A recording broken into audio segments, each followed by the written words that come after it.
Hello అండి, ఇవాళ మీకు చాలా డిఫరెంట్ ఐటమ్ అయితే చూపించబోతున్నాను. అదే పల్నాడు స్టైల్ కారం అన్నం అనమాట. ఈ కారం అన్నం అనేది చాలా బాగుంటుందండి. పల్నాడులో ఇది చాలా ఫేమస్. ఇది ఇంట్లో మీరు ఒకసారి ట్రై చేయండి. అండ్ ఇంట్లో కూరగాయలు ఏమీ లేనప్పుడు, నోటికి ఏమన్నా కారంగా కొంచెం టేస్టీగా తినాలనుకున్నప్పుడు, లేకపోతే నైట్ మిగిలిపోయిన అన్నంతో అయినా ఈ కారం అన్నం అనేది చేసుకోవచ్చండి.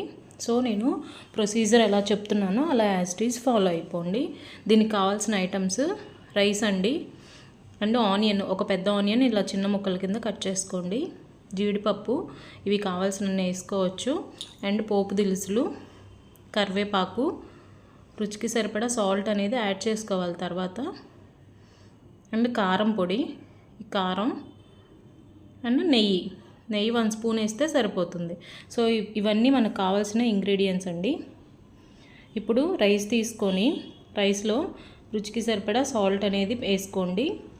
అండ్ కారపొడి వేసుకోవాలి. ఈ కారం అనేది కొంచెం ఎక్కువగానే వేసుకోండి.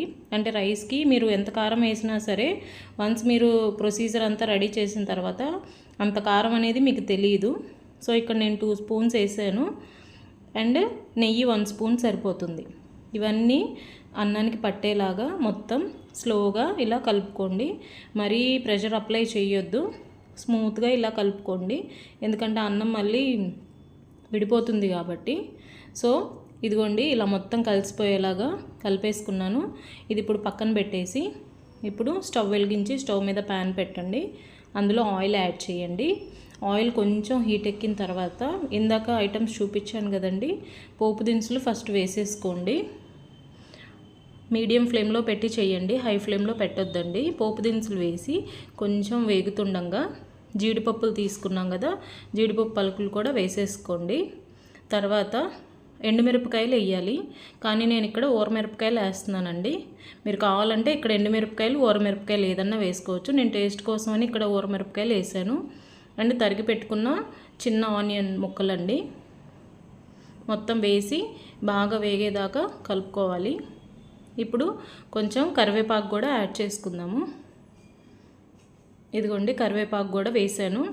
ఇది మీడియం ఫ్లేమ్లో పెట్టి ఇప్పుడు ఆనియన్స్ అండ్ మిరపకాయలు, కరివేపాకు ఇవి మొత్తం వేగేదాకా చక్కగా మొత్తం కలుపుకుంటూ వేయించేసుకోవాలండి. ఈ కారం అన్నం అనేది మీరు కూడా ఇంట్లో ట్రై చేయండి.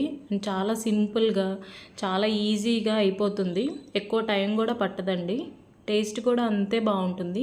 మీకు పిల్లలకి బాక్స్లో కూడా ఇచ్చేయచ్చు. ఇది రైస్ అనేది అంత బాగుంటుంది. సో ఇదిగో చూసారు కదా, పోపు అనేది ఇక్కడ వేగిపోయింది. ఇప్పుడు కలిపి పెట్టుకున్న రైస్ ఉంది కదా, అది ఇందులోకి యాడ్ చేస్తున్నాను. యాడ్ చేసి స్టవ్ ఇంకా ఆపేసేయండి. స్టవ్ ఆన్లో ఉంచాల్సిన అవసరం లేదు. మొత్తం ఇదంతా కలిసేలాగా స్లోగా ఇలా కలుపుకోండి. సాల్ట్ చూసుకోండి, సాల్ట్ అడ్జస్ట్ చేసుకోండి. ఒకవేళ సరిపోకపోతే ఇంకొంచెం యాడ్ చేసుకోండి. ఇదిగోండి, ఇలా మొత్తం కలిసేలాగా కలుపుకోండి. చూసారు కదా ఎంత టేస్టీగా అండ్ ఎంత ఎమ్మీగా కనిపిస్తుందో లుక్ అనేది. సో మీరు కూడా ఇంట్లో ఇలా ట్రై చేయండి. టేస్ట్ అయితే ఎక్కడ కాంప్రమైజ్ అవ్వదండి. మా స్కూల్ డేస్లో అయితే మా అమ్మ ఇలానే చేసి పెట్టేదండి మాకు బాక్సుల్లోకి. అండ్ ఈవినింగ్ ఎప్పుడన్నా కర్రీస్ లేనప్పుడు, లేకపోతే ఇంట్లో ఏమన్నా స్పైసీగా తినాలనుకున్నప్పుడు.